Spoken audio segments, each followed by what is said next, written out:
Monsieur le Président de la République, la presse nationale et internationale brûle d'envie de vous rencontrer depuis plusieurs semaines. Et pour faire suite à cette demande, vous avez bien voulu vous prêter aux questions des journalistes qui ont préféré commencer par l'actualité du 7 décembre et aborder ensuite celle du 14 novembre. Merci. À nouveau, bonjour et merci pour votre présence. Je suis heureux de vous retrouver, surtout après la frayeur que nous avons tous eue il y a quelques jours. Vous savez, Dieu aime le Bénin et nous allons jamais cesser de lui rendre grâce pour ça. Alors je suis à vous, on se parle cash. Madame, vous avez l'honneur. Merci Monsieur le Président. Je suis Inès Fassia, directrice de Bénin TV Junior. Les enfants m'ont remis plusieurs questions, mais dans ce lot-là, je vous pose une seule. Ils veulent savoir comment vous vous sentez après le 7 décembre. C'est des enfants qui veulent savoir comment se porte le Père de la Nation. Aussi simple que ça. Merci. Je vais bien. Je vais très bien. Même si mon moral a pris un petit coup.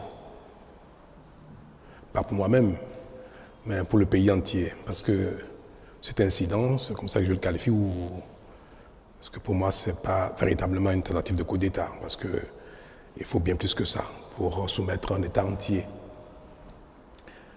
Je suis peiné, j'ai été très malheureux, je continue de l'être pour l'image que cela donne de notre pays. Et c'est cela qui, en fait, constitue ma véritable souffrance. Pour moi-même, je vais très bien physiquement, mais mon moral a pris un petit coup quand même. Pour cela. Vous savez, nous aimons tous le Bénin, malgré nos divergences, nos heurts, nos disputes. Je pense que la quasi-totalité des Béninois elle était loin de penser qu'un tel événement se produirait au Bénin. Ça nous ramène des dizaines d'années en arrière. Mais ça va, je veux espérer que tout le monde va bien également. Nous dites aux enfants que je vais très bien. Je leur dirai, avec votre permission, la deuxième question. Ils veulent savoir, à votre avis, qu'est-ce qui est important que les enfants et les jeunes du Bénin retiennent sur le Bénin aujourd'hui? À votre avis, qu'est-ce qui est important qu'ils doivent savoir du Bénin? Que le Bénin est un grand pays, une grande nation. Qu'ils soient fiers de leur pays, que même les plus grands pays du monde peuvent subir des épreuves. Ce n'est pas parce que nous avons connu une épreuve douloureuse, rare, que cela remet en cause la grandeur de la nation béninoise. C'est notre capacité à réagir, à faire face à ce genre de défis, d'épreuves, qui fait de nous aussi un grand pays. Donc qu'ils soient fiers du Bénin. Merci Monsieur le Président. Je suis Aboubakar Takou, quotidien Le Béninois libéré et BLTV. Monsieur le Président, le coup d'État, heureusement déjoué du 7 décembre dernier, est l'œuvre d'un démembrement de la garde nationale. Une essence que vous-même avez inspirée et créée. Et à ce qui paraît, cette garde nationale est l'essence la plus chouchoutée de notre armée nationale. Monsieur le Président, avec le recul, n'avez-vous pas un sentiment de regret d'avoir constaté que c'est plutôt les enfants de la bonne maman qui ont été à l'origine de cette trahison à l'encontre de la République? Je vous remercie. Non, je n'ai pas de regret du tout. Et je peux vous dire que ce n'est pas la garde nationale qui a opéré l'attaque. Non. Heureusement. Vous savez, dans toutes les communautés du monde, quels que soient les marginaux, on ne peut pas reprocher à la nation béninoise d'avoir en son sein quelques voyous, quelques crapules, quelques marginaux. On ne peut pas reprocher à la garde nationale, à l'armée tout entière, d'avoir en son sein des crapules. Alors, ce qui aurait peut-être permis de qualifier la garde nationale d'un corps en rébellion, c'est si nous avons pu avoir tout le commandement, ou une partie du commandement, ou du sous-commandement, ou bien une frange importante de l'unité. Mais ça n'a pas été le cas, heureusement. Et ceux qui ont opéré l'attaque n'étaient pas tous, sinon, dans leur grande majorité, ils ne relèvent pas de la garde nationale. Ce sont quelques soldats qui étaient en séjour dans le camp de Togbe pour des formations, pour des mises à niveau assurées par quelques formateurs de la garde nationale.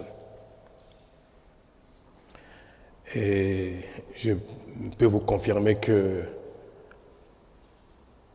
l'armée béninoise tout entière, et notamment la garde nationale, elles ont été extraordinaires. Elles ont, dans les premières minutes,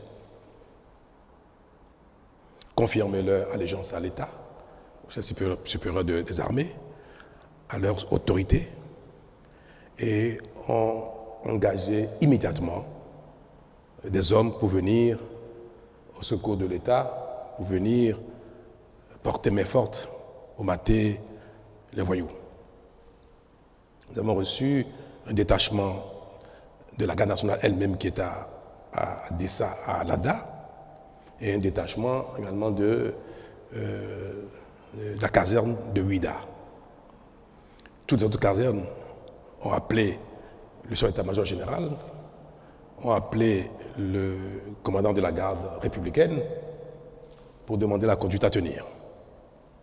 Savoir s'il faut engager toutes les casernes vers Cotonou pour protéger les institutions, protéger le palais, la résidence du chef de l'État, ou bien si l'incident était maîtrisé. En tout cas, toutes les casernes, tout le haut commandement, tout le sous-commandement a réagi dans les minutes qui ont suivi l'attaque. Et moi, ça m'a fait découvrir encore une fois que notre pays a franchi un palier. Vous savez, moi je n'appelle pas ça à la limite un coup d'État ou une tentative de coup d'État, c'est une attaque. Parce qu'un coup d'État, se saisir du pouvoir d'État requiert, certes, qu'il y ait une attaque du genre, mais qu'il y ait la possibilité que les différents corps d'armes se rallient. Qu'il y ait la possibilité que l'opinion publique, encore une bonne frange, se rallie. Que les institutions ou les principaux acteurs politiques se soumettent ou se rallient ou fassent allégeance. Mais nous n'avons observé rien de tout cela. Aucune caserne, aucun membre du haut commandement, du sous-commandement. Ils ont tous appelé, et je peux vous le dire, et je voudrais que vous en soyez fiers, ils ont tous appelé, et les voyous ont pris même l'outrecuidance d'appeler certains pour demander leur ralliement. Ils nous ont tout de suite informés de ces appels-là et ont exprimé leur attachement, leur loyauté à la République. Donc ce n'est pas la garde nationale, ce n'est même pas un démembrement de la garde nationale, ce n'est pas un commandement de la garde nationale, ni même un sous-commandement de la garde nationale. Je crois que nous devons garder notre fierté à l'égard de la garde nationale. Et le 1er août prochain, je serai parmi vous, dans le public ou une partie de la tribune, j'aurai le bonheur, le plaisir, l'honneur de me lever et de les applaudir. Parce qu'ils ont été extraordinaires. Une était ma volonté de limiter les dégâts quand ils ont fui de la télévision et se sont retranchés dans la caserne aurait été bombardée. Les renforts qui sont venus d'Alada, de la garde nationale, et de Ouida étaient en position de bombarder le camp de retraite, c'est-à-dire Togbe. Nous avons imaginé ce que ça aurait engendré comme dégâts humains, aussi bien dans la caserne que hors de la caserne. Parce qu'il y a eu beaucoup de jeunes soldats en formation qui n'étaient pas avec eux, mais qui ont embarqué. Vous avez dû le constater dans la vidéo qui a circulé à l'occasion de leur prise éphémère de la télévision. Et il disait, je crois, il n'est pas avec nous, bien suis-le, suis-le. C'était même ridicule. Une bonne partie des enfants, des jeunes qu'ils ont embarqués ne savent même pas pourquoi. Vous savez, dans l'armée, quand un chef vous dit « venez, il y a une opération », vous suivez, par discipline. Donc ils ont embarqué les enfants, les garçons, qui sont venus découvrir sur le site de quoi il s'agissait. Et beaucoup, d'ailleurs, leur ont échappé pour ne pas être mêlés à cette forfaiture. Alors mes très chers, notez que l'armée béninoise et la garde nationale ont joué leur rôle et je continue de le garder, je continue d'être fier à leur égard. Monsieur le Président de la République, je suis Paul Danogbe du média en ligne Africarou. Aujourd'hui, dites-nous quelles sont les mesures qui ont été prises pour que les Béninois n'assistent plus à ces événements, à ces tristes événements. J'ai presque envie de dire que vous êtes le plus chanceux dans la sous-région. Quel est le secret du président Patrice Talon? Ben non, je n'ai pas de secret. C'est la nation entière qui, comme je viens de le dire, n'est plus à ce stade du tout. Le Bénin, j'aime bien le dire, c'est peut-être un peu prétentieux, mais le Bénin est déjà notre pays dans notre sous-région. Et certes, il y a eu des failles, c'est vrai. Je manquerais de sincérité si je ne vous l'avoue pas. Nous étions peut-être un peu dans un excès d'assurance et de constat de la paix, de la tranquillité d'un pays dans lequel tout le monde, malgré nos difficultés, nos peines, nos heurts, nos divergences, on pensait que le Bénin était loin d'être sujet à une telle chose. Vous savez, si on prend les grands pays dans lesquels ce genre de choses ne sont plus envisageables, les pays d'Europe, développés, les États-Unis, Canada et consorts, ce n'est pas une telle idée qui manquerait à certains de leurs ressortissants. Il y a bien des gens qui se saisissent d'armes de guerre pour aller braquer une banque, pour aller braquer une bijouterie. Mais il ne reviendrait à personne dans un pays d'aller braquer l'Élysée ou bien la Maison-Blanche. Je suis certain qu'il y a plein de gens qui, se levant le matin, ont peut-être envie de devenir président des États-Unis ou président de la France par la force. Ça, on ne peut pas dire qu'aucun Français, aucun Américain, aucun Canadien, aucun Allemand n'est capable d'avoir une telle idée folle. Tous les hommes ne sont pas identiques, quel que soit le temps, quelle que soit l'époque, quel que soit le lieu. Ce n'est pas pour dire toujours quelques marginaux. Autant, on peut prendre des armes pour aller braquer dans ces grands pays une banque, une bijouterie.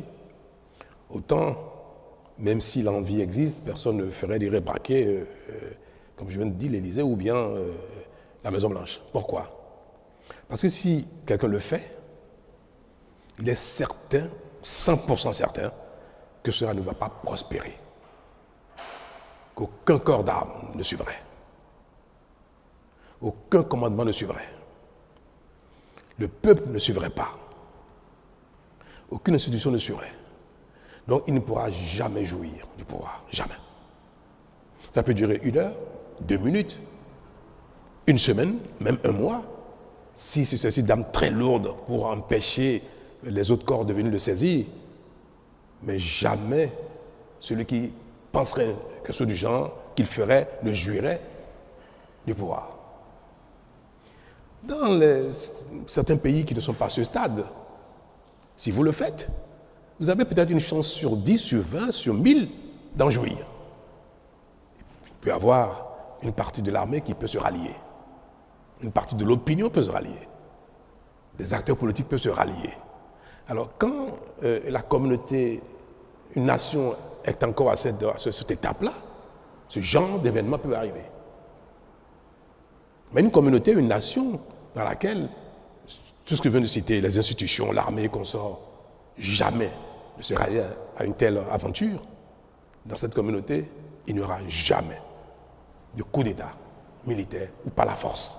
Jamais. Alors, il faut souhaiter que notre pays qui vient de démontrer qu'il est un grand pays reste sur ce palier et que notre évolution, notre émancipation, notre compréhension du monde, de la vie, des règles et consorts n'amène plus jamais aucune frange de notre société significative.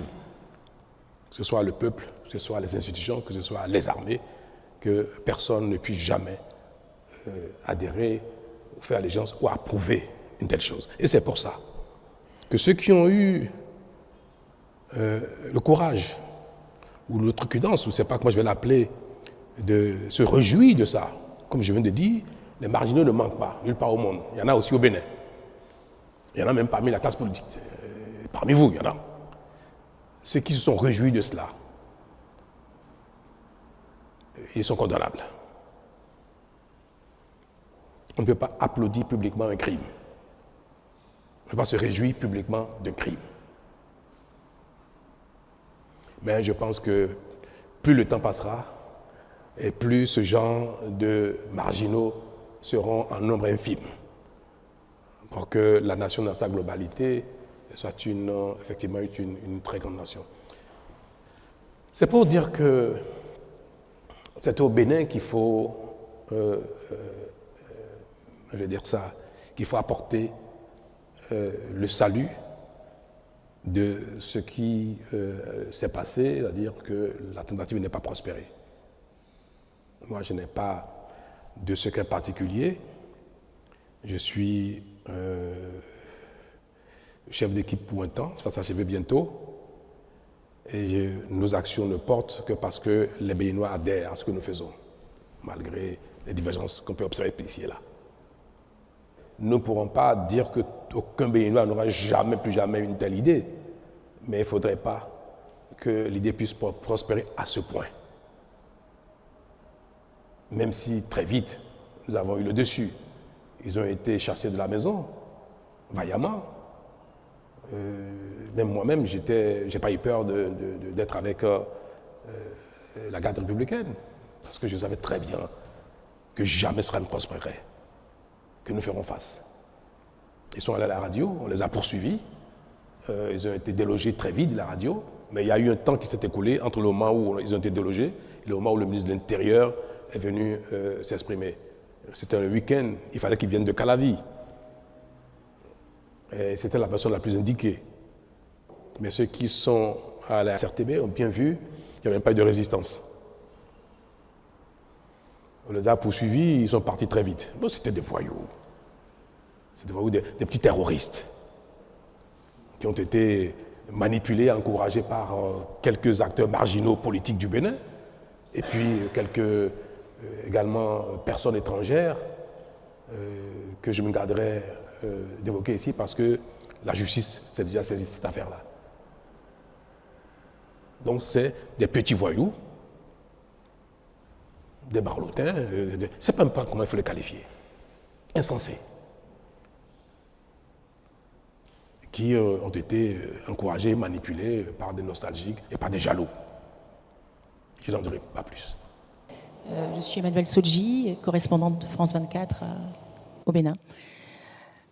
Ma question est la suivante. Quelle est votre véritable lecture politique de cette tentative de coup de force?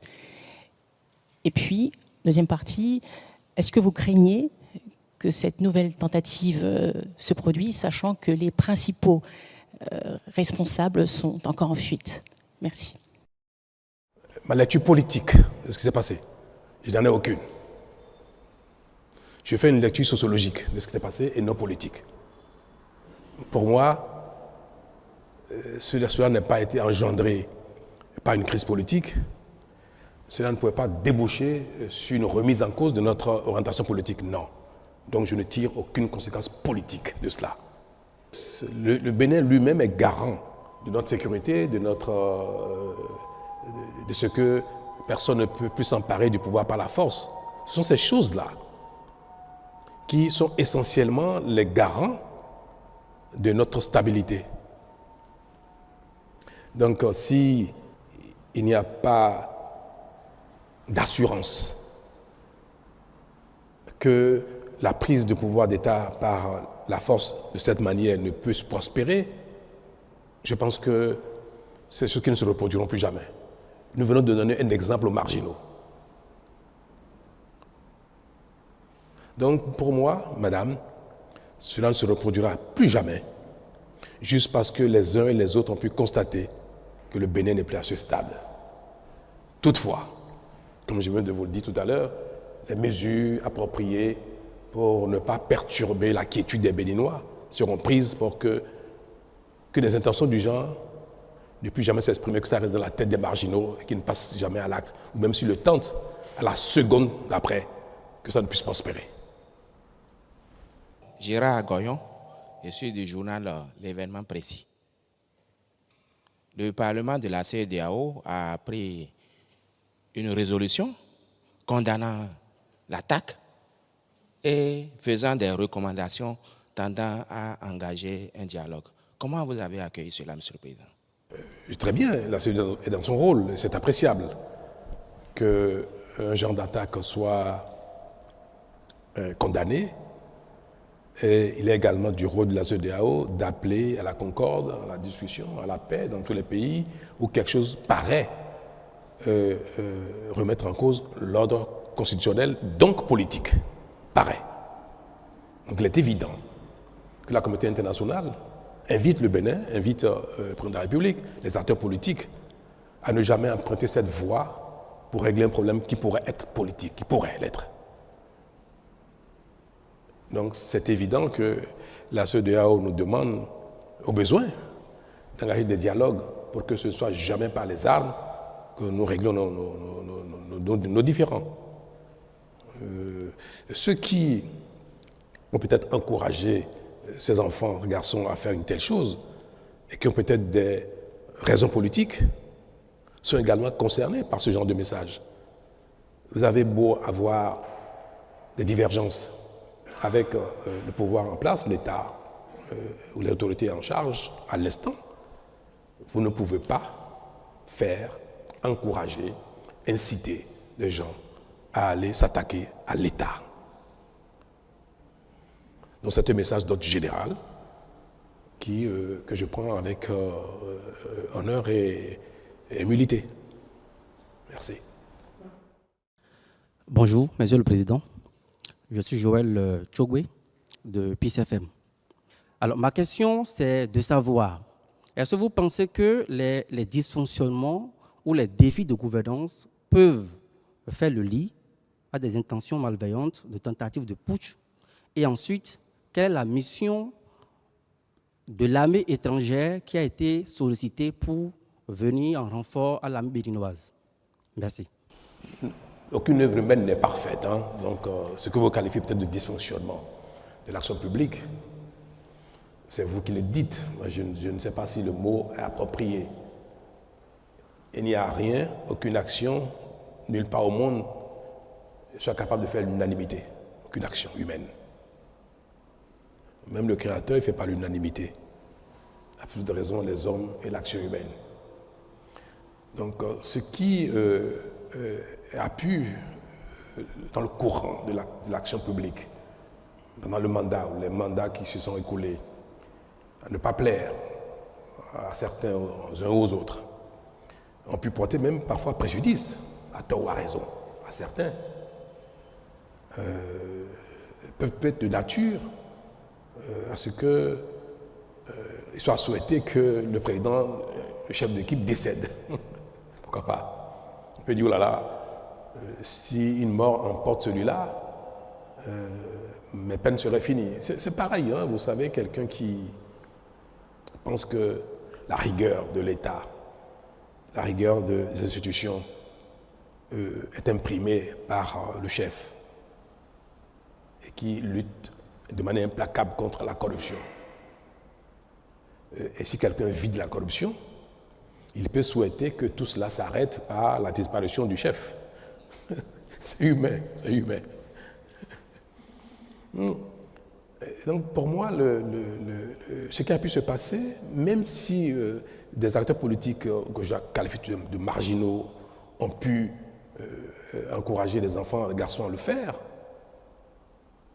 je ne considère pas que cela est lié à une dérive de l'action publique, de l'État, dérive de l'autorité en charge de notre destin commun pendant les temps actuels, que cela soit lié à un dysfonctionnement. Je ne sais pas ce qui serait ce dysfonctionnement-là, donc je ne fais pas cette lecture, comme je viens de le dire. Alors, pour ce qui est de l'intervention de l'armée de l'air du Nigeria, c'est un peu vers midi qu'après avoir analysé la situation, en discussion avec les responsables militaires, le patron de la garde républicaine, le chef d'état-major général qui était en France, qui a dirigé les opérations de loin et qui s'apprêtait à prendre le vol et venir à Cotonou. C'est après avoir échangé avec eux que nous avons décidé de faire appel à une frappe, à un pays susceptible de nous aider à faire une frappe chirurgicale. Parce qu'ils se sont retranchés à Togbe avec des armes lourdes, avec des blindés. On avait neutralisé un des blindés devant la télévision nationale, mais ils sont retournés dans la caserne avec des blindés. Vous savez, dos au mur, ils peuvent encore faire des bêtises. C'est-à-dire commencer dans la caserne à tirer, à faire n'importe quoi, sachant que la cause était perdue. Nous avions nous aussi positionné des blindés non loin du camp pour les convaincre, résoudre à déposer les armes. Vous ne pouvez pas être certain que des gens qui ont fait une telle folie soient quelques minutes après capables de raison, dire bon, laisse tomber. Donc il se pourrait qu'il y ait des échanges qui feraient beaucoup de dégâts dans le quartier de Togbe. La base est au cœur de Togbe. Je ne peux pas être président de la République, c'est parce que j'ai été éprouvé à quelques minutes que je vais dire, peu importe les dégâts que ça va occasionner, peu importe les vies innocentes qui pourraient être perdues. Mais nous avons dit, il ne faut surtout pas que les affrontements entre l'armée loyaliste, l'armée tout court et ses voyous engendrent encore des pertes en vie humaine. On avait déjà perdu 2 personnes. À cette heure-là, je savais déjà que l'épouse du général Bada était déjà décédée, je le savais déjà. Je savais déjà qu'on vient de perdre un des soldats de la garde républicaine. Je venais de voir un deuxième qui a reçu une balle qui a brisé complètement le bras. Donc pour moi, nous étions en train de perdre déjà 3 personnes. Est-ce que ces voyous, il faut les bombarder, les anéantir et les tuer? Nous avons aboli la peine de mort au Bénin. Nous n'allons pas, par nos armes, tuer des gens qui sont dans le crime. Il faut les arrêter, les condamner, mais pas les tuer. Il ne faut pas non plus tuer d'autres soldats qu'on savait très bien dans le camp, mais non partisans de cette affaire-là. Quand je viens de vous dire, suivez-les, ils sont avec nous. On savait déjà qu'il y avait plein de gens dans le camp qui n'étaient pas avec eux. Des gens dans le camp nous appelaient. On a eu des appels de soldats dans le camp qui disaient, mais non, on n'est pas concernés, ce qui se passe, c'est pas bien, et comme ça, qui n'étaient pas avec eux.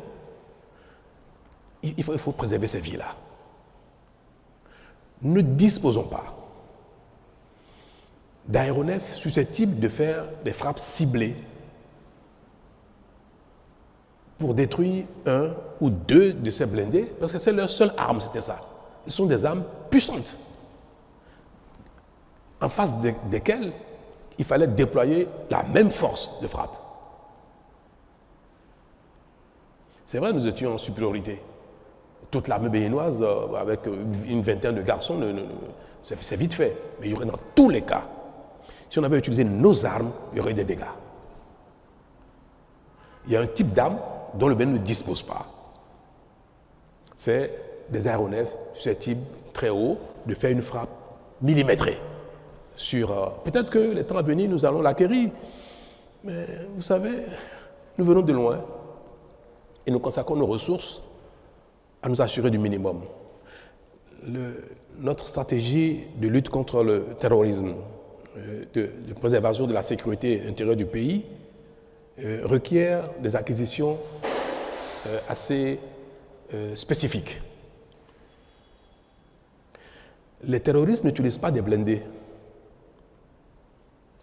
Nous ne pensons pas que le Bénin irait un jour en guerre contre les pays voisins. Si on a beaucoup d'argent, on achèterait tout et n'importe quoi.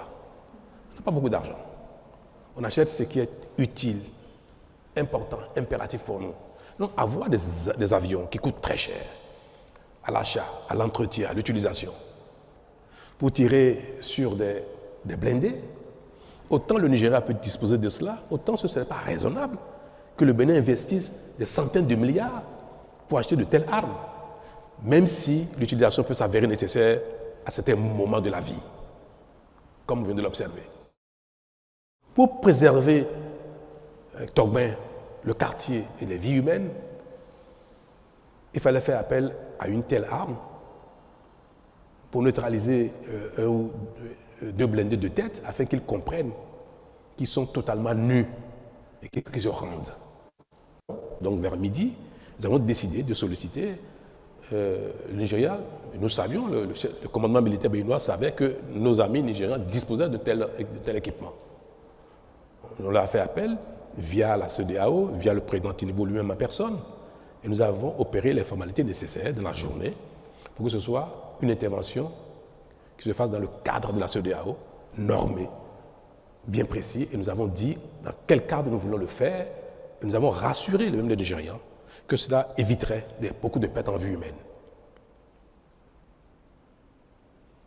Le président Tinubu a été rassuré de cela, parce que il ne faut pas, pour neutraliser une dizaine de gars, vingtaine, tuer des centaines d'autres. Donc c'est exclusivement à cet effet que nous avons sollicité les appareils qui sont venus opérer. Ils ont fait 2 frappes. Ça suffit pour que ce qu'on espérait s'est bien passé. C'est la débandade. Donc nous avons eu raison d'avoir fait ce choix-là. Le président du Nigeria a souhaité envoyer une troupe terrestre. Vous savez, quand vous êtes éprouvé, il est de bon ton de ne pas refuser l'aide, même si vous n'en avez pas besoin. Les règles de courtoisie requièrent cela. Vous êtes éprouvé, on vous dit, on va vous aider. On envoie des hommes. Mais si vous n'avez pas besoin de ça, vous dites merci. Donc on a reçu les troupes terrestres qui sont arrivées vers minuit, 1h du matin, alors qu'on n'a pas besoin de ça. J'étais déjà passé la télé moi-même, dire que les Béninois pouvaient vaquer à leur occupation le soir même. Pourtant, l'armée nigériane est venue par voie de terre à minuit. Nous avons installé. Ça montre que la coopération fonctionne bien une fois de plus. Tout cela montre bien que on peut toujours compter sur la coopération internationale si il y a besoin. Bonjour Monsieur le Président, Osias Sonovo de Bénin TV. Merci de nous avoir assuré sur le maintien et la préservation du pacte républicain qu'on salue aujourd'hui. Cependant, le pays a reçu un coup pour son image. Tigri et son escouade rapprochée sont toujours en fuite. Permettez d'insister sur la question d'Emmanuel Sodji. Est-ce que vous redoutez une nouvelle tentative et est-ce qu'on peut savoir où il se terre, si vous ne pouvez pas pour le moment nous parler des complicités du voisinage? Où est-ce qu'il se terre? Moi, je ne crains pas une récidive de la chose.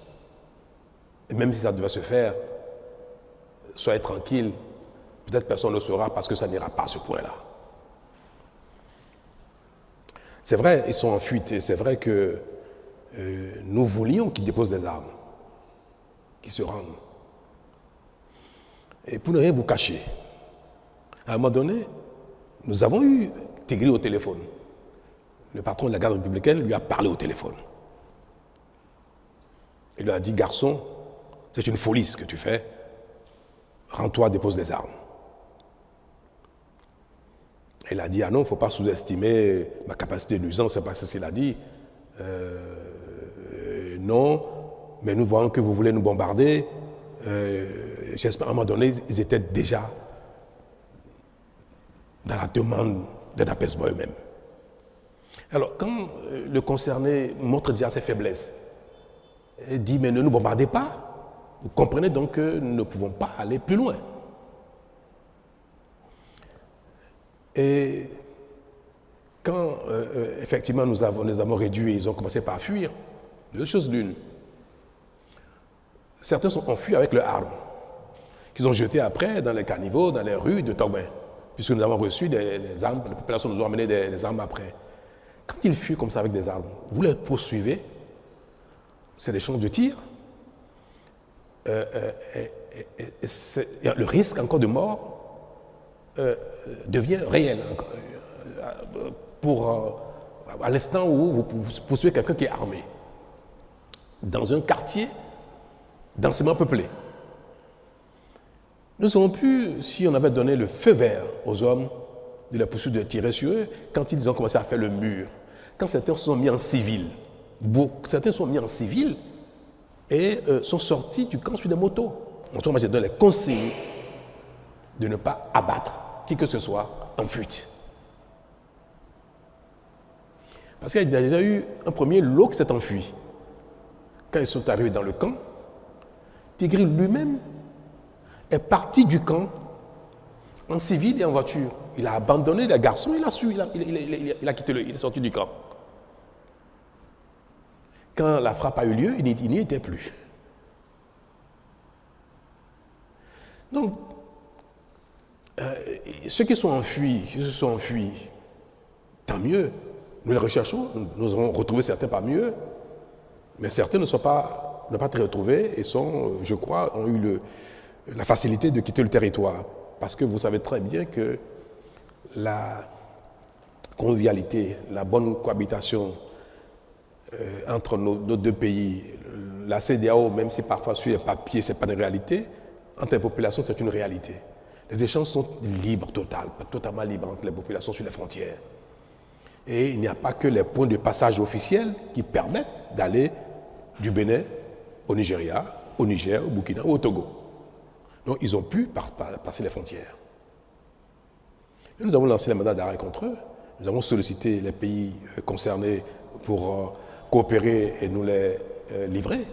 Je vais espérer qu'ils vont coopérer, qu'ils vont nous livrer ces voyous-là. Parce qu'il faut qu'ils en répondent. Mais je compte de vous dire, c'était moins de mal que ce soit enfui que les poursuivants. Nous fassions beaucoup de victimes dans Togben. Rachida Ousso de BIP Radio. Si vous me permettez, j'aimerais aborder le deuxième thème de cette conférence. J'aimerais évoquer la trêve politique. Est-ce que vous pouvez nous expliquer comment ça va marcher et est-ce que ça ne pose pas problème dans un pays démocratique? Merci. J'ai donc promulgué hier la loi portant révision de la Constitution. Et c'est vrai que dans les nouvelles dispositions, il y a, je vais le dire ça abusivement, l'instauration d'une trêve. Mais en fait, ce n'est pas nouveau, madame. Dans le dispositif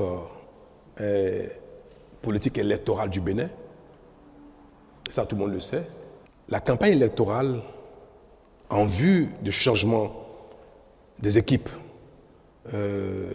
politiques, que ce soit exécutif parlementaire ou aux exécutifs locaux, la campagne électorale, dans les tests qui organisent les élections aujourd'hui, la campagne ne peut s'ouvrir que, je crois, c'est 2 semaines avant le scrutin. C'est ça, les textes existants. Donc, théoriquement, dans les règles, dans les tests qui organisent la compétition politique, on n'est en campagne électorale que 2 semaines avant les élections, avant les scrutins.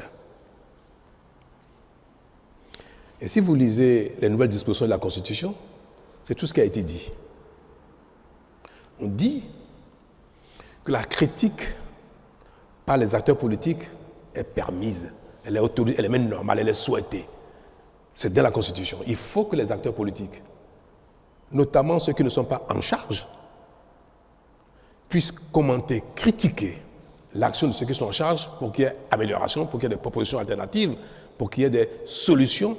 Parce qu'on ne peut pas dire que ceux qui sont en charge d'une fonction politique ont la science infuse et qu'à eux seuls, ils détiennent la vérité. Donc, le principe même de la critique de l'action publique est consacré dans la Constitution, dans la nouvelle disposition et de manière permanente. Il faut ne pas vous laisser entraîner par l'image des mots. Je dirais plutôt l'image, même pas leur contenu. Parce que le mot trêve paraît très fort. Mais dans son contenu, la trêve ne concerne pas la critique de l'action publique. Mais nous savons très bien que personne ne respecte les 2 semaines de campagne que prescrivent nos lois. Et c'est pour ça que nous avons voulu mettre le doigt là-dessus, utiliser un mot fort pour interpeller les consciences, pour dire qu'on ne peut pas être en campagne toute l'année, tout un mandat durant. Un président qui est élu un jour J pour 5 ans, pour 7 ans bientôt, pour peut-être 10 ans, peut-être on ne sait jamais, ou peut-être pour 2 ans ou 3 ans. Nous sommes dans un modèle d'élection générale.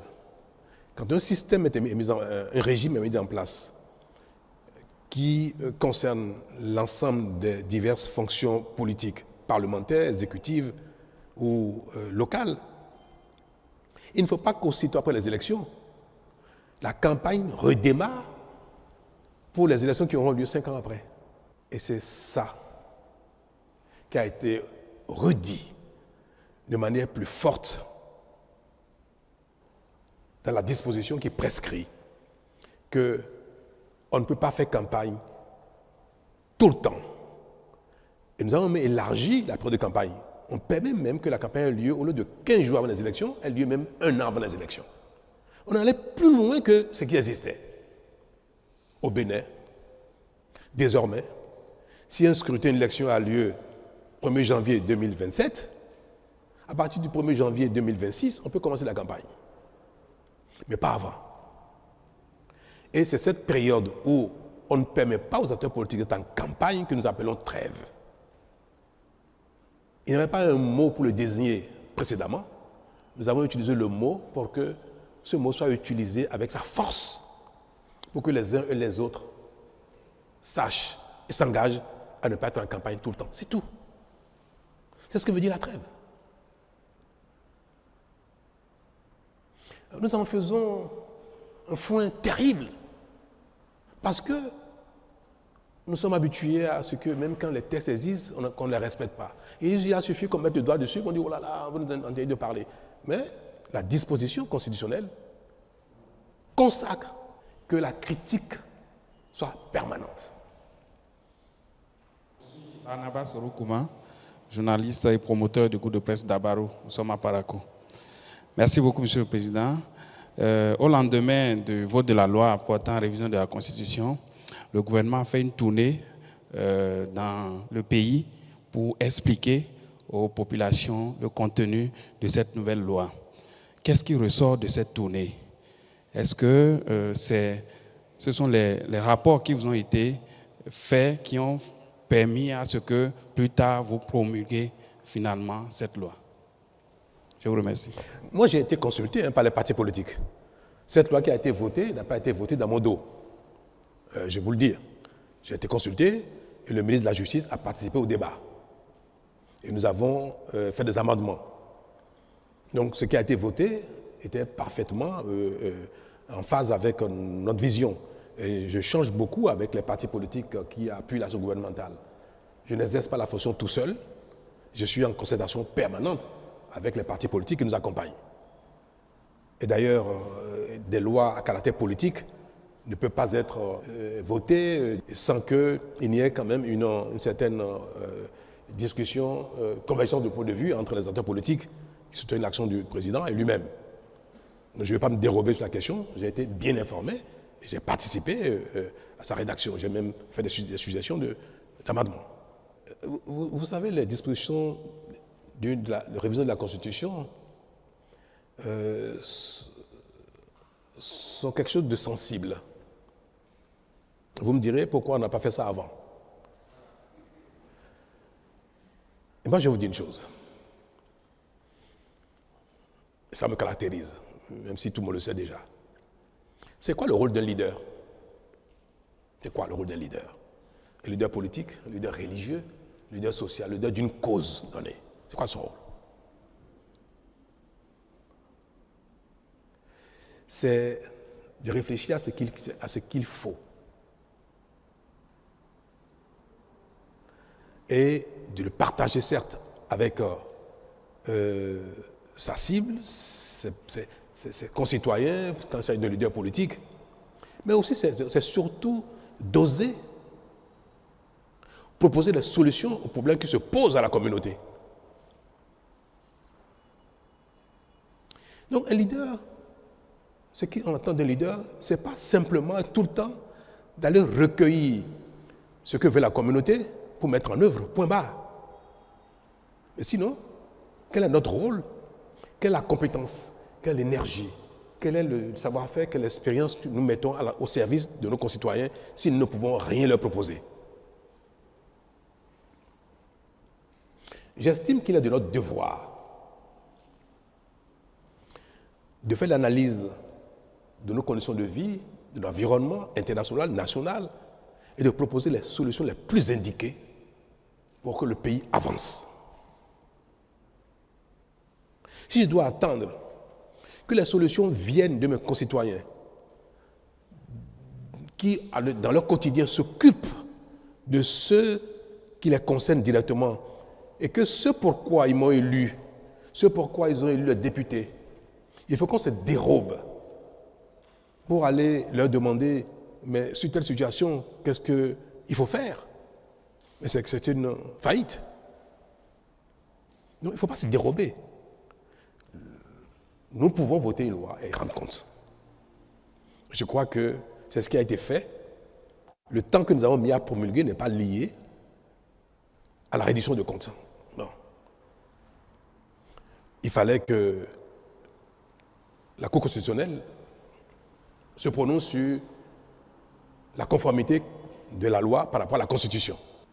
Mais j'ai voulu, par respect au peuple, j'ai voulu quand même que tout de suite, dès que la loi a été votée, j'ai voulu que le peuple soit informé de cela, nonobstant la procédure de validation par la Cour constitutionnelle en ce qui concerne la constitutionnalité de la loi. Bonjour Monsieur le Président. Oui. Le Sénat. Quels sont ses pouvoirs réels? Beaucoup pensent que c'est une institution que vous avez créée qui se place au-dessus des institutions qui existent et que c'est également pour placer le futur président de la République sous tutelle. Et est-ce que vous êtes le futur président du Sénat? Le Sénat, tel qu'il a été défini, paraît une invention béninoise, n'est-ce pas? J'ai entendu dire qu'il n'y a aucun élu au Sénat, que le Sénat n'a aucune légitimité. Pourtant, le Sénat a un rôle important. Je veux vous dire que c'est vrai, chacun imagine, invente ce qui lui convient, ce qui est conforme à ses besoins, à son histoire, à sa réalité.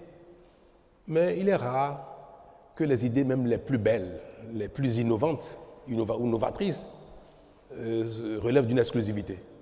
Dites-vous une chose, quand vous pensez à quelque chose de très bien, quelqu'un a déjà pensé à ça. C'est rare qu'on soit vraiment les seuls à avoir une idée novatrice. Le fait que ce soit un parlement de gens désignés, de compétences, d'expérience, de sagesse, existe ailleurs dans le monde. Vous le savez, non? Le Bénin n'est pas le seul pays dans lequel le Sénat est composé à 100% de personnes désignées, aucun élu. Le Canada. Le Sénat du Canada, il n'y a aucun élu dedans. Ils sont tous désignés. Ce n'est pas le Canada qui nous a inspirés. Hein. C'est vrai que la connaissance du monde peut parfois nous amener à faire nos analyses de manière circonstanciée.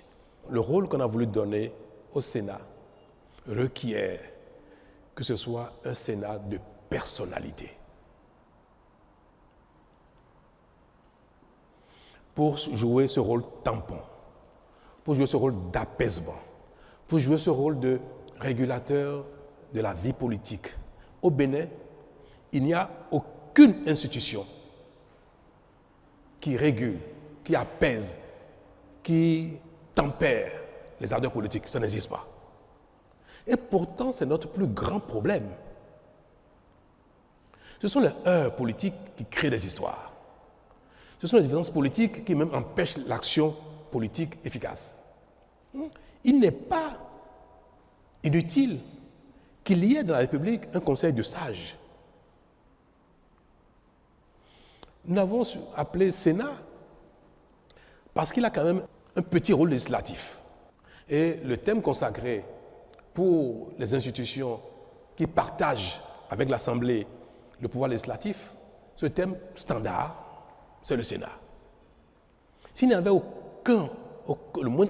pas le moindre rôle législatif dans les attributions du Sénat, on aurait peut-être appelé le Conseil des sages.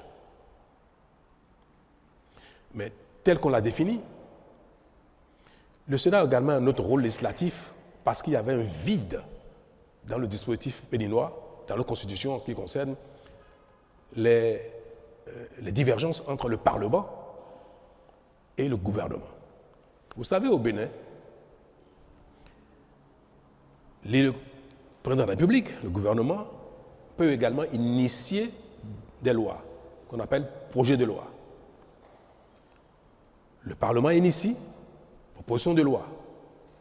Dans tous les cas, que ce soit projet venant du gouvernement, venant du président de la République, ou proposition venant des députés, c'est le Parlement béninois seul au Bénin qui vote la loi. Une fois que la loi est votée, si le président de la République n'est pas d'accord avec certaines dispositions qu'il estime non pertinentes pour l'action publique, pour la gouvernance du pays, pour l'efficacité de l'action publique, le président de la République peut demander une deuxième lecture. Et il dit, à l'occasion, il demande que telle disposition soit modifiée dans tel ou tel sens. Il peut suggérer même d'introduire de nouvelles dispositions dans la loi qui a été votée. Et le Parlement se réunit une seconde fois et une dernière fois sur la loi en question pour prendre en compte, pour analyser, pour examiner les demandes du président de la République. Le Parlement est autonome, souverain. Il a beau recevoir les demandes du président, il a beau recevoir ses commentaires, le Parlement peut ne pas suivre la demande du président de la République et voter la loi telle qu'elle avait déjà voté la première fois, ou voter différemment. En tout cas, peut ne pas donner suite à la demande du président de la République. C'est la réalité législative au Bénin. Mais nous sommes dans un régime présidentiel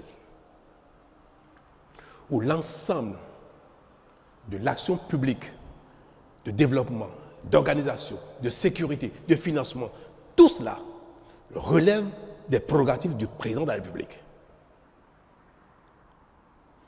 Quand il y a divergence majeure entre le président de la République, entre le gouvernement et le Parlement, il peut y avoir un blocage.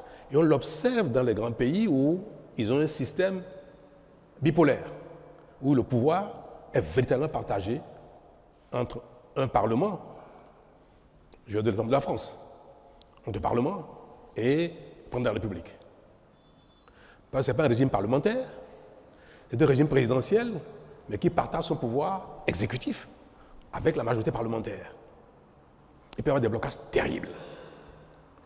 Le Bénin n'est pas dans un régime du genre, mais quand même, les lois peuvent être votées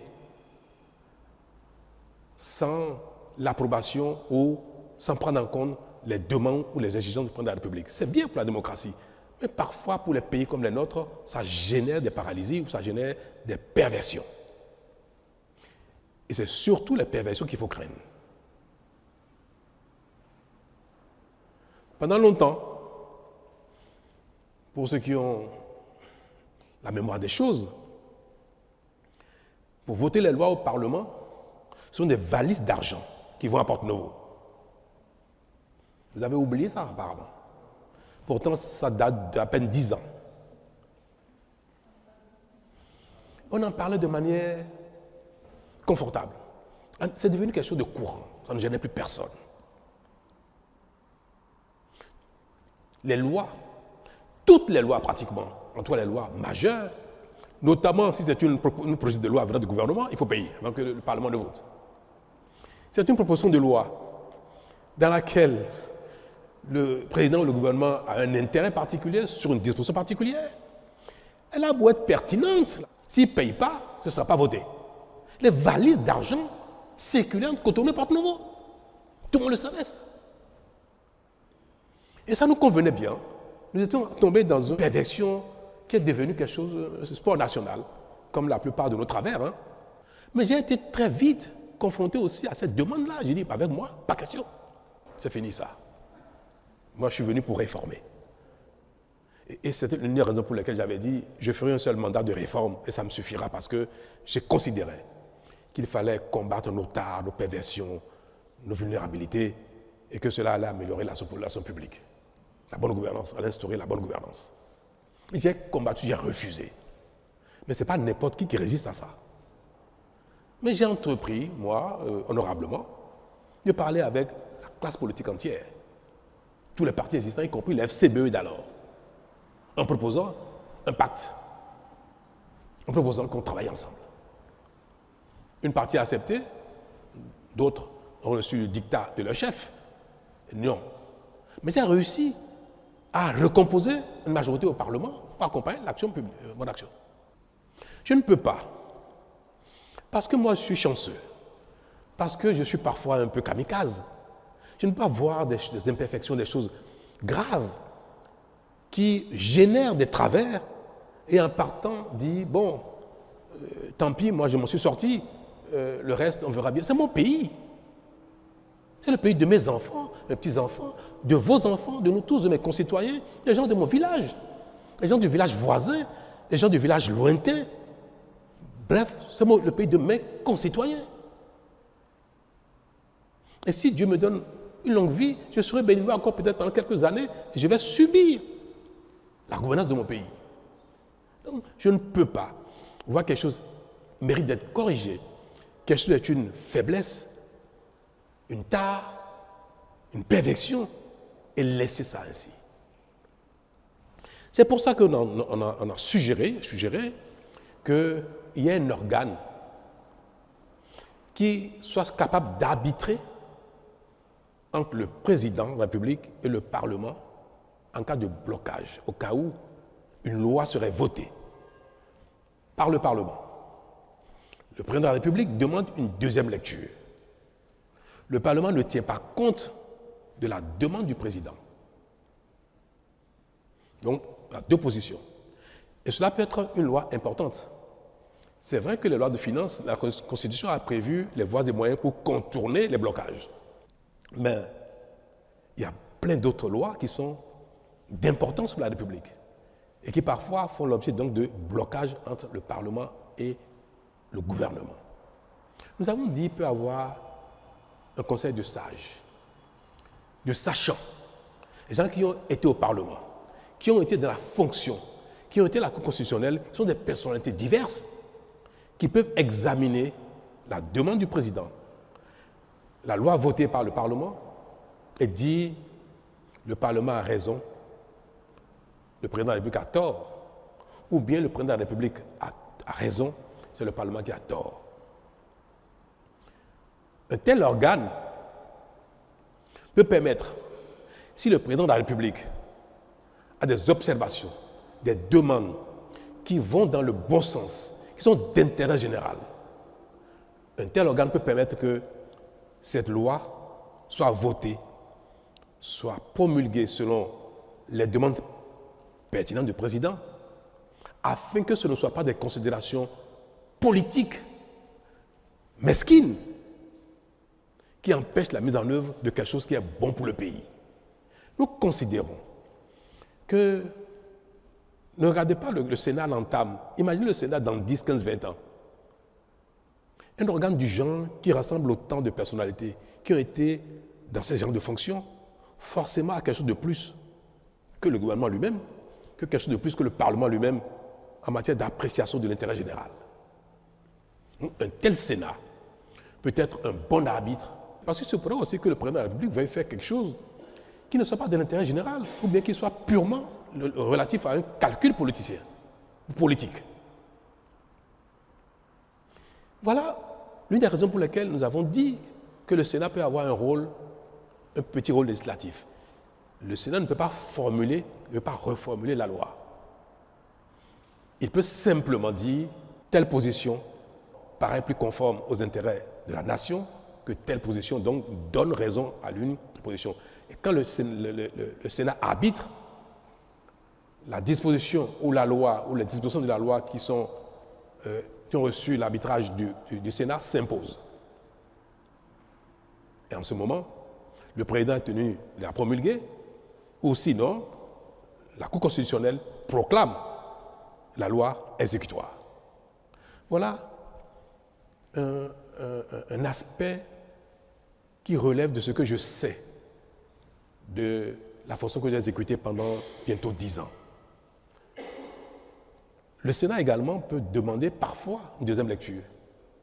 Le Parlement a voté une loi et le Sénat estime qu'il y a telle disposition qui sont peut-être pas suffisamment pertinentes ou qui ne vont pas dans le bon sens. Le Sénat peut conseiller, en fait, peut demander au Parlement, je vous suggère d'examiner telle chose. Vous revotez la loi.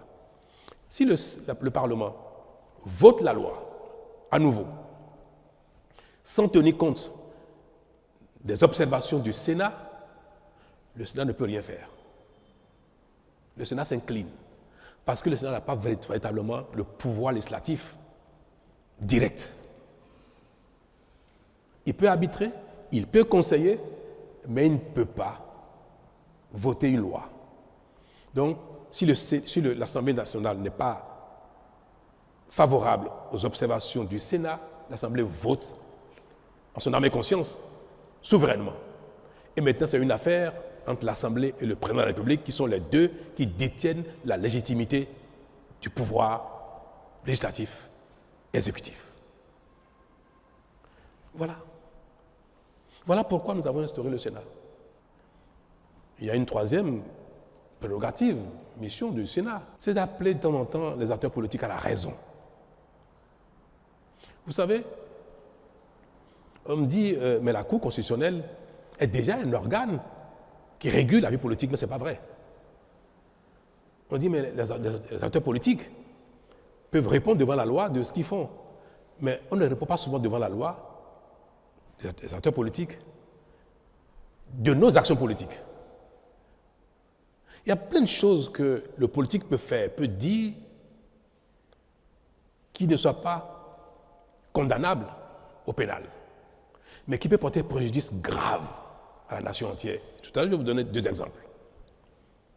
Donc, la Cour constitutionnelle ne statue que sur la conformité des textes, des lois, des règlements par rapport à la Constitution. La Cour constitutionnelle ne statue pas sur le caractère politique, le caractère pertinent des actes, des lois et autres. Jamais. Or, l'action politique qui induit l'action publique conditionne notre vie. Vous me direz, comme le peuple a voté pour le Parlement, voté pour le président de la République, peu importe ce qu'il faut. Mais est-ce que c'est mauvais d'instruire un organe pour des fois dire aux gens, appeler les gens à la retenue, rappeler les gens à l'ordre, conseiller les gens? Un exemple. On interdit les filets qu'on appelle, pour la pêche, la pêche, il y a un filet, un équipement de pêche qu'on appelle Merokpo-Konou. C'est-à-dire, vous faites la pêche avec ça, vous ramassez tout. Les menus frétins, y compris même les alevins. Tout, vous ramassez tout. Et quand on utilise ces genres d'équipements, on appauvrit le plan d'eau, le cours d'eau. Et la pêche finit par, la recherche halieutique finit par mourir complètement. Donc, l'État régule et empêche les équipements qui ne sont pas conformes à l'intérêt général. Un homme politique,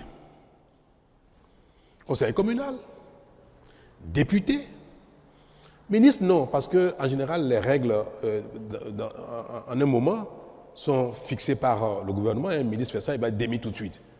Mais vous prenez un acteur politique, chef de parti politique, conseiller communal ou député, qui dit à ses parents, dans sa localité,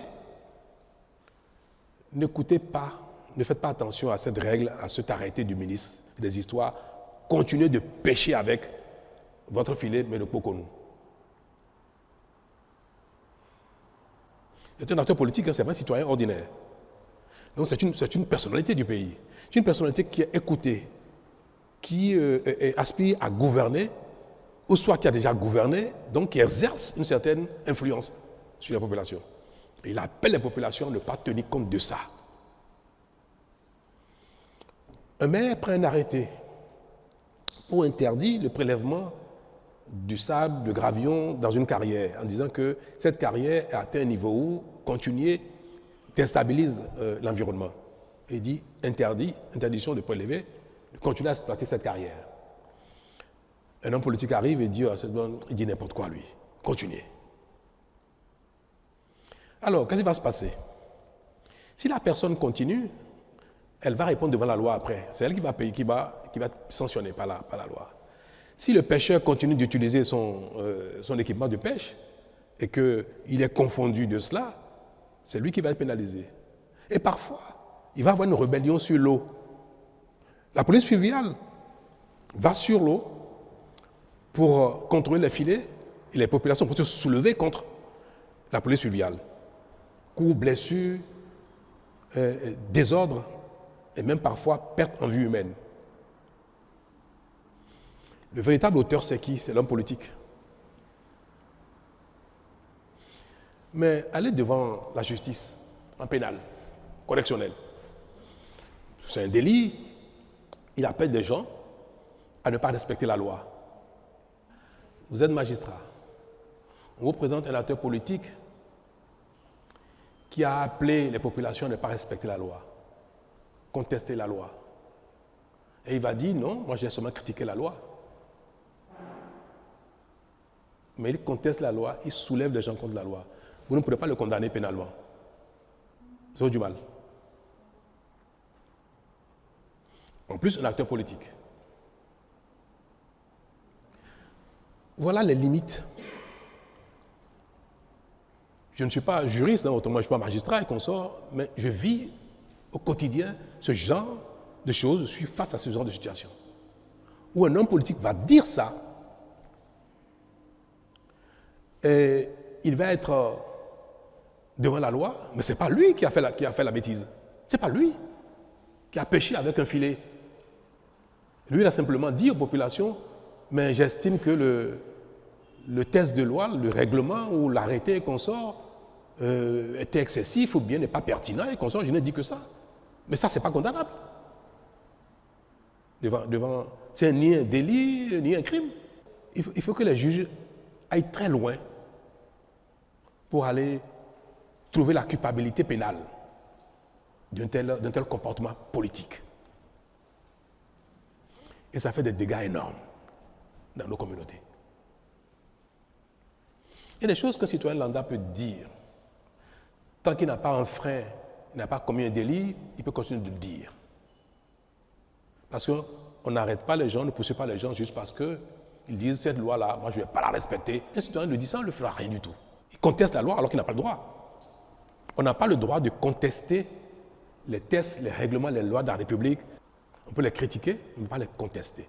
Pour les contester, il faut aller devant les juridictions qui ont la compétence de recevoir les contestations et de statuer pour dire « Ah, le citoyen a raison, telle loi, tel règlement, tel décret n'est pas conforme à l'ensemble du dispositif positif légal de notre pays. » Mais en dehors de la contestation devant la juridiction, théoriquement, personne n'a le droit de contester l'autorité de la loi, des règlements, dès lors qu'ils sont en vigueur. Donc, que les citoyens, même si on ne doit pas le faire, qu'ils contestent l'autorité de la loi et des règlements, on ne peut pas mettre les gens en prison pour ça. Mais qu'un acteur politique, une personnalité politique, qui a de l'influence, qui aspire à gouverner, qui a même déjà gouverné, fasse de telles choses, Ce n'est pas pénalement qu'il faut régler ça, il faut régler ça politiquement, il faut l'appeler à la raison. Il faut qu'il y ait parfois, un observatoire pour dire tel ou tel, ce que vous faites pour un politique, pour un chef de parti, pour un ministre, pour un député, pour un conseiller communal, ce n'est pas bien parce que vous remettez en cause l'ordre global. Le Sénat a aussi ce rôle-là, de pouvoir interpeller les acteurs politiques sur des choses qui sont contraires à l'intérêt général, qui sont contraires à la sécurité, qui sont contraires à la paix. Quand un homme politique dit « Moi, je vais appeler les miens, ils vont venir si vous allez vous affronter sur le terrain ». D'un homme politique, ce n'est pas bien. Mais est-ce que vous allez le poursuivre en pénal pour ça? Parce qu'il a dit « Je vais appeler les miens, ils vont venir s'affronter ». Non. Ce n'est pas tout qui est pénal. Il faut éviter aussi d'amener les acteurs politiques systématiquement devant la loi parce que ça crée trop de problèmes. Ce qui n'est pas convenable politiquement. Il faut qu'il y ait un organe pour leur dire ce n'est pas bien ce que vous faites. Ne faites plus ça, ne dites plus ça. Et si là, les personnes refusent, récidivent, vont jusqu'à demander qu'il y ait un coup d'État, vont jusqu'à demander à ce qu'il y ait la guerre civile, vont jusqu'à demander que les populations s'affrontent. Là, on peut dire, non, non, là, vous exagérez. On peut prononcer même une sanction politique contre ces personnes-là. C'est tout. Nous mettons en place dans notre pays des dispositions qui accompagnent notre dynamique de développement, la compétition politique, l'activité politique, comme dans tous les autres domaines où, quand on est dans un métier, il y a des codes de déontologie, il y a des lois, des règlements qui les organisent, qui sanctionnent. Il n'y a qu'en politique où aucun test, aucun règlement, aucune institution n'appelle à recadrer l'activité politique, l'action politique ou les propos politiques. Ça n'existe pas au Bénin. C'est le seul métier. On peut faire ce qu'on veut et il n'y a personne qui peut vous rappeler à l'ordre. Si vous êtes médecin, infirmier, artisan, policier, je ne sais pas quoi, zémédiens et consorts, votre activité est réglementée. L'activité politique, non. Vous pouvez faire ce que vous voulez. Vous pouvez appeler les gens à se tuer. À la limite, on ne vous dira rien. Est-ce que c'est un tort de proposer qu'il y ait un conseil de sages qui appelle les uns et les autres à la raison pour que nous vivions plus en harmonie et que l'action politique publique soit efficace et non chaque fois objet de conflits, de guerre. Voilà, mesdames et messieurs, l'intérêt du Sénat. Je pense qu'il serait bien que nul ne se dérobe. Que nul ne se dérobe. Que toutes les personnes qui ont servi ce Bénin, ce pays, qui ont une certaine personnalité, une certaine expérience, une certaine notoriété, acceptent, pendant qu'ils sont encore un peu vigoureux, d'être dans ce conseil de sages. Moi, je ne vais pas me dérober. Et j'espère que personne ne se dérobera. Personne. Ce n'est pas très contraignant d'être dans ce conseil, dans ce Sénat, pour donner son opinion, pour apprécier ce que font les uns les autres, pour conseiller et pour apaiser, pour servir de tampon. Non. Donc, je pense, et je vais l'espérer, que toutes les personnes visées vont accepter de siéger au Sénat, y compris moi-même. Monsieur le Président, je suis Éric Guédénon de Canal 3 Télévision. Alors, la loi que vous avez promulguée, il y a la question des mandats. Oui, c'est vrai qu'on ne doute plus de votre volonté de faire jouer le Bénin dans la Cour des grandes nations. Cependant, aucun grand pays démocratique majeur n'a instauré 7 ans. Pourquoi le Bénin a fait l'option de 7 ans? Le Bénin aspire à être dans la catégorie des grands pays. Les grands pays font 5 ans et le Bénin fait 7 ans. C'est comme si nous on recule, on se met dans la catégorie des pays qui... Non, je vais vous dire pourquoi. J'ai eu en 2016 à proposer à mes concitoyens qu'on instaure un mandat un peu plus long que 5 ans. mais un mandat unique. Parce que j'ai dit que 5 ans, c'était trop court pour agir efficacement et pour avoir un résultat. C'est trop court. Mais j'ai dit que la quête d'un second mandat pervertit l'action courante. Parce qu'on a les yeux rivés sur le second mandat et on est un peu même populiste. C'est pour ça que j'ai proposé les 2 choses. Rallonger le mandat pour avoir un temps plus long pour l'efficacité de l'action publique, mais un seul mandat pour ne pas être conditionné par le besoin de renouvellement. 10 ans après, ayant été dans la charge, je peux vous dire que je suis plus que jamais convaincu que 5 ans, c'est trop court. Surtout, si ce n'est pas un mandat unique. C'est un paradoxe, hein, ça paraît. Surtout si ce n'est pas un mandat unique, 5 ans est trop court. Parce que celui qui est élu pour un premier mandat, s'il est un homme politique, il voudrait forcément un second mandat. La vocation politique ne s'exprime pas seulement pour exercer la charge de la fonction une seule fois. Et vous le savez tout très bien, la plupart des acteurs politiques qui postulent pour être président de la République, ils voudraient bien faire le nombre de mandats qu'il faut, 2, 3 ou 4 si possible. Donc le fait de vouloir un second mandat requiert que le premier ait un bilan. Si vous faites un premier mandat qui n'a pas de bilan, vous ne pouvez pas solliciter de vos concitoyens de vous reconduire dans la charge. Mais comment on fait pour avoir un bilan visible au bout de 5 ans? On ne fait que des choses visibles en apparence, mais qui manquent souvent de profondeur, de qualité. Une telle situation pousse les gouvernants, le président de la République, les régimes, dans la précipitation.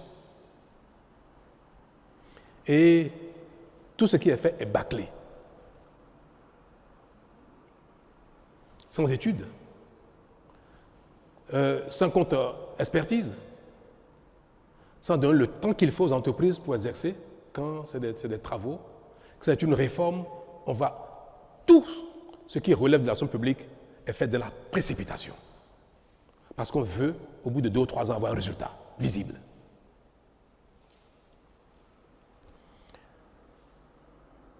Les pays qui font 4 ans, les grands pays, 4 ans, 5 ans, c'est des pays dans lesquels tout est déjà fait.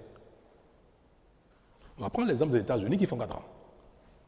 L'exemple de la France qui est passé de 7 ans en 5 ans. Mais quand vous écoutez les attentes des populations aux États-Unis, en Allemagne, en Italie, en France, c'est quoi l'attente des populations? Quelle est leur demande face aux acteurs politiques? Quand vous écoutez l'offre politique des acteurs politiques italiens, espagnols, français, canadiens, américains, quand vous écoutez leur offre politique, de quoi ils parlent? Vous n'entendrez jamais les populations françaises, américaines ou italiennes demander de l'eau à leurs acteurs politiques. Il nous faut de l'eau, jamais. Qui a déjà entendu ça une fois dans les réclamations des populations en France ou aux États-Unis? Jamais. Vous n'entendez jamais demander de l'électricité. Ils ne demandent jamais la route. Ils ne demandent jamais des hôpitaux. Ils ne demandent jamais les écoles. Même pas les universités. Peut-être des centres de recherche. Pourquoi? Parce que l'eau, ils l'ont déjà depuis longtemps. La route, ils l'ont depuis longtemps. L'électricité, les gens naissent avec ça, ils ne s'imaginent pas que ce soit un bien particulier. C'est une banalité. Vous n'entendez pas les gens dire, dans ma région, je veux une université. Les gens ne demandent pas ça. Les populations vont dire, nous voulons lutter contre l'immigration. Pour qui on va voter pour qu'il combatte l'immigration? Pour qui on va voter pour qu'il assure notre sécurité dans les quartiers, dans les villes? Sécurité. Lutte contre l'immigration. On va entendre Nous ne voulons pas aller à la retraite à 65 ans, on veut continuer à la retraite à 60 ans.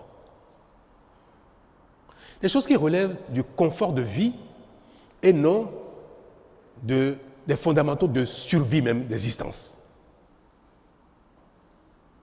Nous sommes sur deux planètes différentes.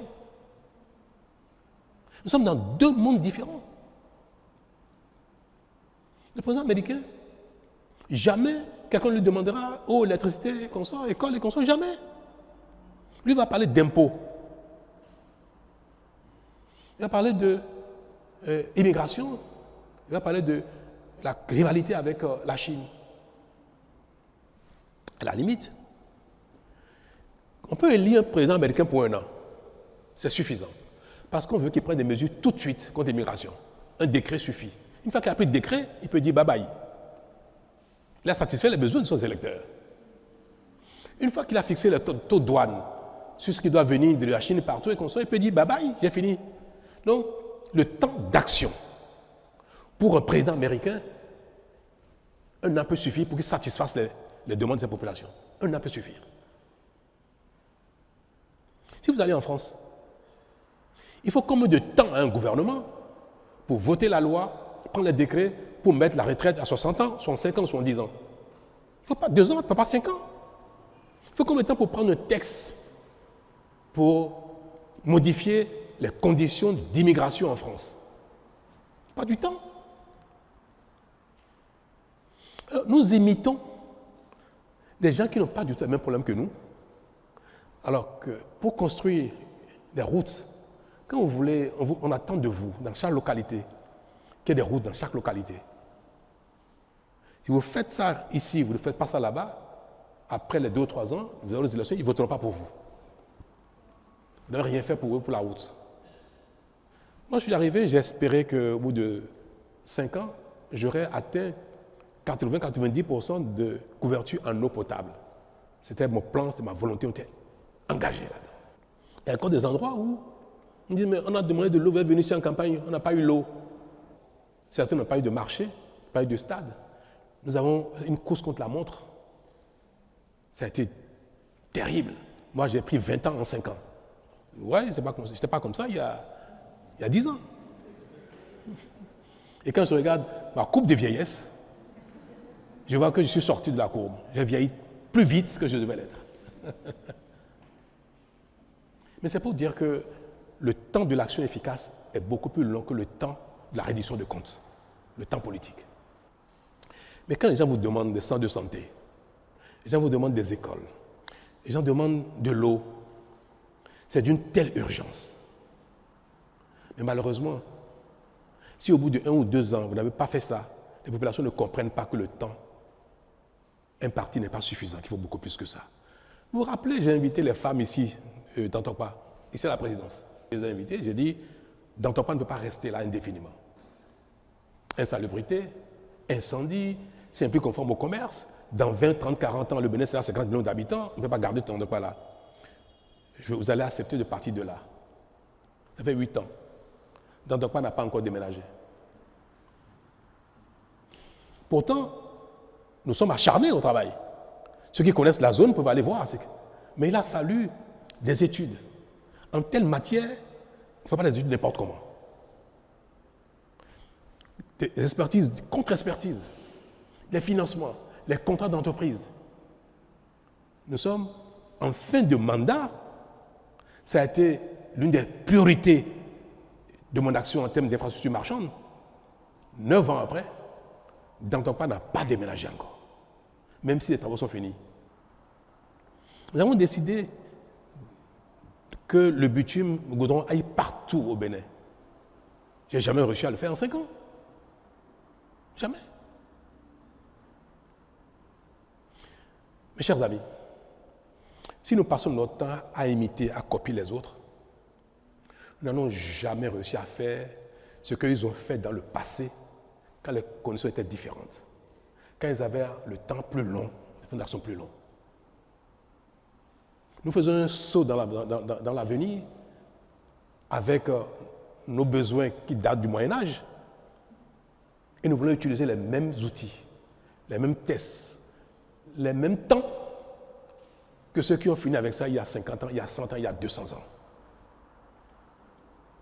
Si nous voulons que nos hommes politiques, les présidents que nous allons élire, ne fassent pas un remake de Maria Gleta, il faut leur donner le temps de l'action. Maria Gleta a été un échec pour 2 raisons essentielles. La précipitation. Le président Boni-Yayi, je pense qu'il est lui aussi, il voulait qu'il y ait de l'électricité. Parce que c'est des choses qui dans votre bilan, vous qualifient. Tellement ils étaient pressés qu'ils sont adressés à des gens incompétents. Ils n'ont pas le temps d'apprécier la compétence de ceux qui leur ont fait des études. Ils n'ont pas eu le temps de demander des contre-expertises pour voir si c'est pertinent, sur les choix technologiques qui ont été proposés. Les vendeurs d'illusions, il y en a partout dans le monde. Vous êtes pressés, on va vous vendre n'importe quoi. On a donné un temps de réalisation qui était trop court. Même si la corruption a été un élément. Mais je pense que l'élément fondamental d'un tel échec, c'est le défaut d'études pertinentes, le défaut du temps nécessaire pour une bonne expertise et le défaut du temps nécessaire pour la construction d'une unité fonctionnelle qui marche et qui est capable de traverser le temps. Et des erreurs comme ça, on en a commis partout. Vous avez vu les vidéos sur l'Assemblée nationale, Porte Nouveau, qu'on ne peut pas habiter parce que c'est trop dangereux, qui a été démoli maintenant. Les études ont été défaillantes. Qu'elle a été construite sur la base d'une étude qui avait beaucoup de faiblesses. Il y a des choses qui requièrent 1 an, 2 ans d'études.